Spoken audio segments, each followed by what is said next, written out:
Oi pessoal, tudo bom? Meu nome é Nádia Nogueira, eu sou professora de Oratória e Argumentação e nós da ARG Consultoria estamos aqui para te ajudar a encontrar o seu estilo de falar em público. Hoje nós começamos uma série de 3 partes para falar sobre argumentação. Simbora!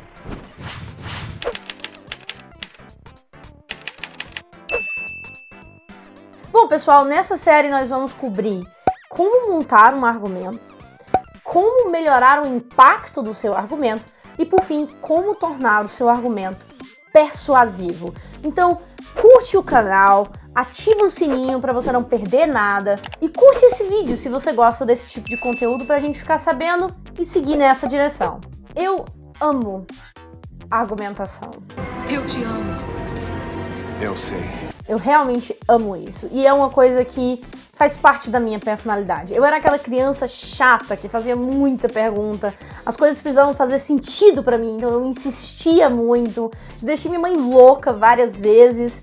E o meu avô, quando eu tinha 7 anos, já sabia que eu ia ser advogada, simplesmente pelo fato de que eu defendia as coisas que eu achava que faziam sentido.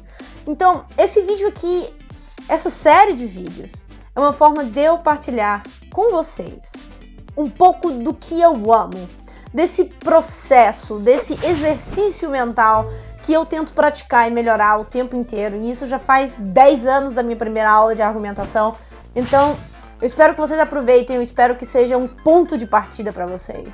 Tipo, a minha ideia aqui não é cobrir o assunto por completo ou ser extremamente técnica. A ideia é que você tire algo daqui, que assim que você termine de assistir esse vídeo, você já consiga aplicar. Então, 2 observações importantes antes da gente entrar no assunto. Primeiro, pega um papel e caneta, você vai precisar, e anota tudo direitinho. Se você tiver dúvidas, manda pra gente. E a segunda observação, as minhas opiniões pessoais, minhas opiniões, não são importantes. Não é isso, não é o ponto desse canal. Esse canal é sobre o processo. Eu quero que você entenda como o processo funciona, para você aplicar para você. Se você discorda dos argumentos que eu vou colocar aqui, você pode ir lá nos comentários e discordar. Não tem problema. Isso faz parte do processo argumentativo, certo? Então, vamos nessa. Primeira coisa que você tem que entender sobre argumentação é que argumentação é um processo, é um método, é um exercício mental que você vai ter que fazer. É uma interação entre conjuntos que você vai ter que montar. Não faz parte do processo de argumentação você insistir na sua opinião enquanto a pessoa estiver opondo resistência. Se ela não acredita, se você não se fez claro, então sua argumentação não foi boa, não foi bem colocada, ou aquela pessoa simplesmente discorda, ela tem o direito de discordar. Então, dogmatismo, dizer que isso é a verdade acima de tudo e sempre, não é um traço de uma pessoa que trabalha a argumentação. Estudar e praticar argumentação também significa você ser capaz de dizer: tá bom, você está certo. Ou eu preciso pensar um pouco melhor sobre esse assunto. Ou ainda, eu não tenho uma opinião formada. Me diga o que você acha e eu vou pensar e ler sobre isso. Tudo isso faz parte de um relacionamento de inteligência emocional melhor com as ideias das outras pessoas e com a sua meta de se tornar um argumentador melhor. Dito isso, vamos ao argumento.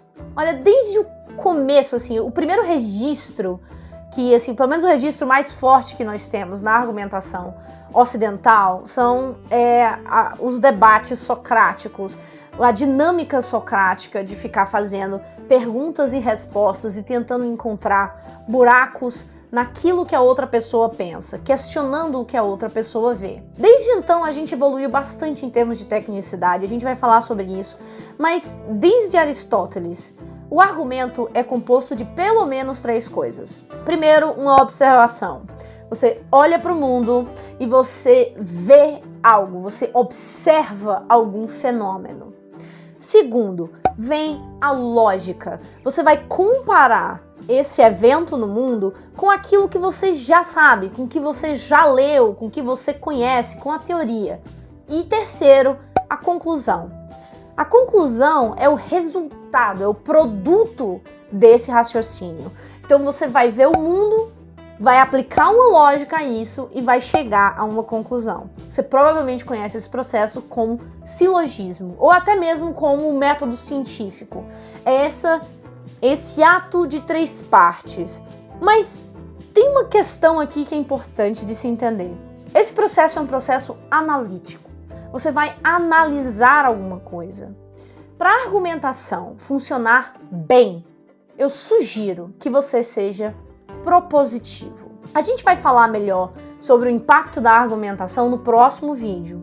Mas por enquanto, entenda o seguinte: se você chega com uma proposta, se você já chega com uma ideia clara do que você quer que o público venha a entender ou que ele venha a acreditar, tem um impacto maior na memória das pessoas. É mais forte, é mais claro e a pessoa te acompanha melhor.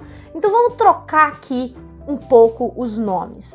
Em vez de a gente chamar conclusão, vamos chamar de proposta. É com ela que você vai começar. O que é a proposta? É você chegar para a pessoa e dizer: olha, eu acredito nisto e gostaria que você acreditasse também. A proposta tem que ser clara. E aí depois vem a explicação, que é essa lógica. Você vai dizer por que a sua proposta faz sentido. Por que ela é razoável? E por fim, a gente tem a prova. Em vez da observação, que seria de onde eu partiria de uma análise, como eu estou fazendo uma proposta, eu estou provando para você que no mundo real, o que a minha proposta se aplica. Ela funciona no mundo real. Observe isso, observe aquilo.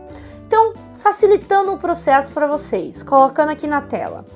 A argumentação é isto, pois isto, e então observe. Então, você tem a sua proposta, o que você quer que as pessoas acreditem, a explicação, que é porque a proposta faz sentido, e a prova, que demonstra que a proposta se aplica no mundo real. Agora vamos a um exemplo. E logo depois eu gostaria que você me acompanhasse na análise do meu argumento, para você entender como que eu sei se um argumento é bom ou se um argumento é ruim. O nosso tema aqui é: crianças de 7 anos deveriam ter os seus próprios smartphones? Então pausa o vídeo rapidinho, eu espero, eu não tô super livre. Então pega o seu caderno, pega o seu caneta e escreve aí 1, 2, 3 argumentos, pelo menos um argumento, para você conseguir pegar essa proposta. Então, tempo!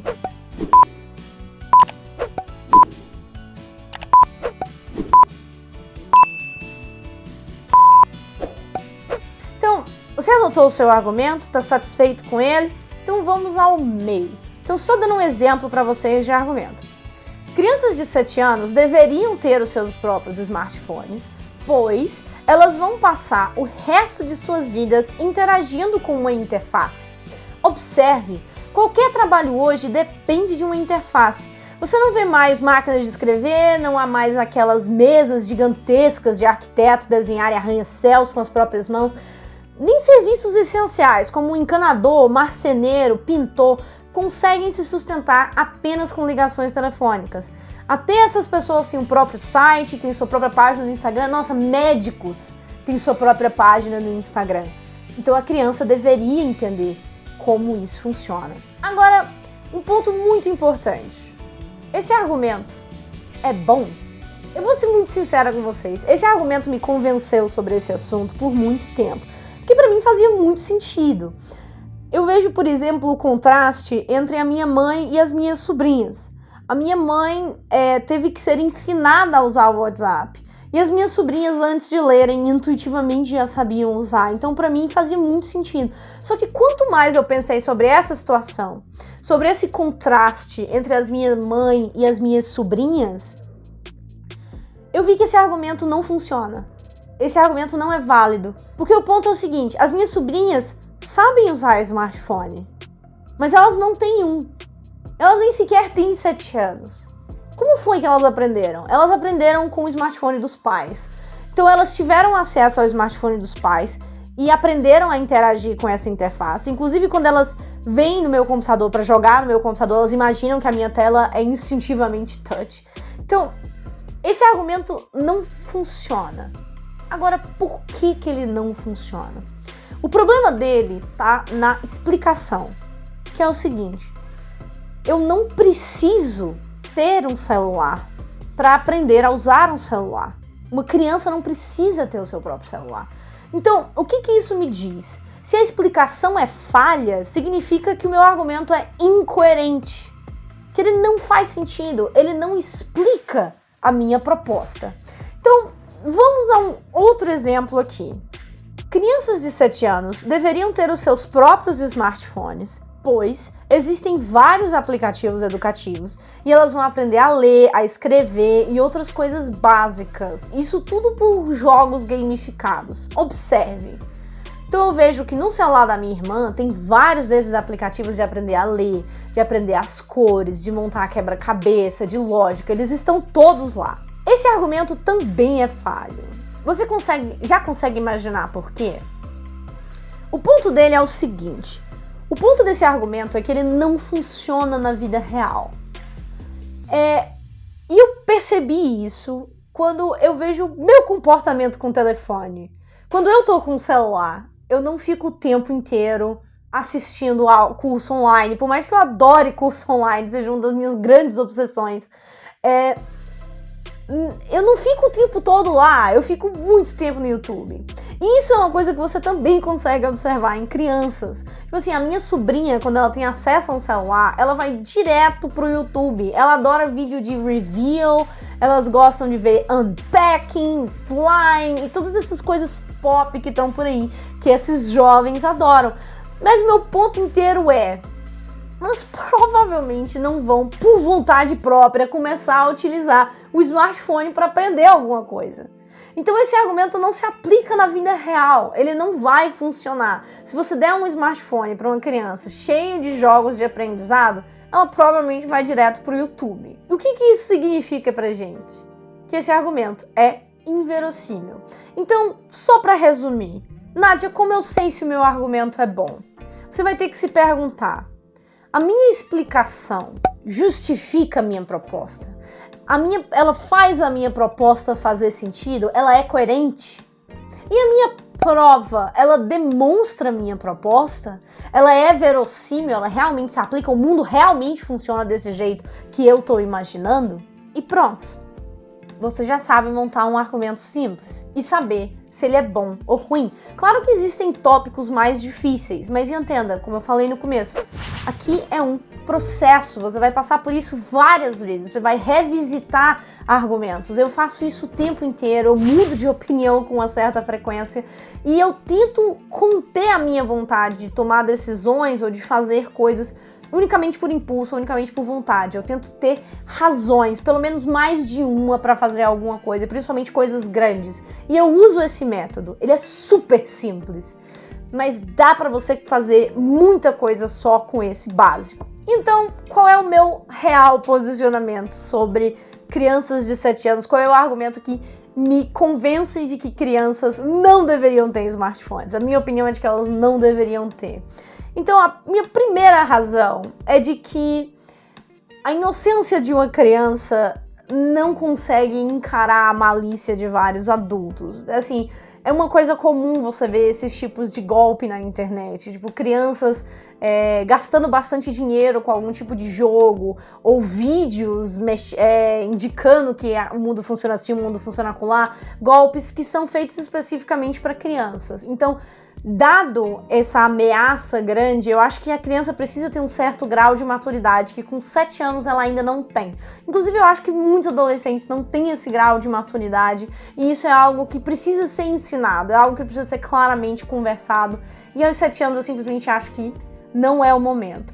E o meu segundo argumento é o seguinte: as crianças vão provavelmente quebrar esse smartphone com muita velocidade. Então as crianças não deveriam ter smartphones, porque provavelmente esses smartphones vão quebrar muito rápido. E esses pais dessa criança vão ter que lidar com um gasto de 3, 4 celulares por ano. Pois crianças não são conhecidas exatamente por serem cuidadosas. A maior parte dos pais não deixa, por exemplo, uma criança usar um copo de vidro, já imaginando que ela não vai ser cuidadosa com aquilo.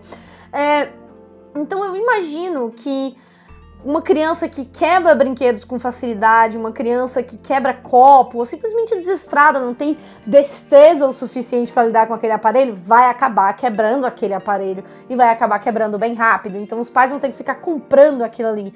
Então eu realmente sou contra também dessa perspectiva. A criança precisa amadurecer um pouco para ela poder valorizar o bem que ela tem nas mãos. Bom, e você? Você concorda comigo? Você concorda com meus argumentos? Você acha que fez sentido? Conta pra mim lá embaixo qual é a sua posição. Me diz nos comentários. Você acha que esses meus 2 últimos argumentos foram falhos? Eles são minha opinião atual, então vocês têm toda a abertura para poder me dizer se eu estou errada. Se você gostou desse vídeo, curte aqui, ajuda muito a gente essas curtidas. Se você gostou desse tipo de conteúdo, fala pra gente continuar trabalhando em cima. Não percam os próximos episódios, se inscrevam no canal, ativem o sininho e tchau! E até o próximo vídeo.